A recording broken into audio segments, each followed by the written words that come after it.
Can you believe you could get a Camaro in 19 colors in 1968? 19 color options.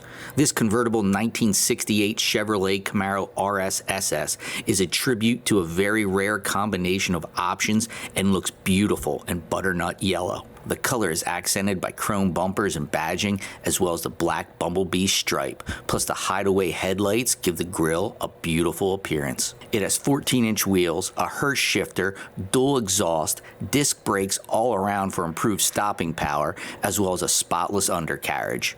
It has coil springs in the front and leaf springs out back.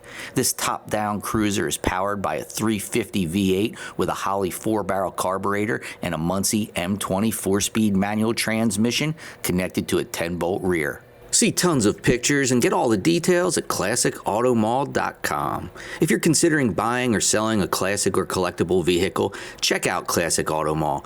We advertise, sell, and ship worldwide while making the process safe, easy, and secure. For more information on the consignment process or to easily search our inventory of more than 1,000 cars in our massive showroom, visit us at ClassicAutomall.com.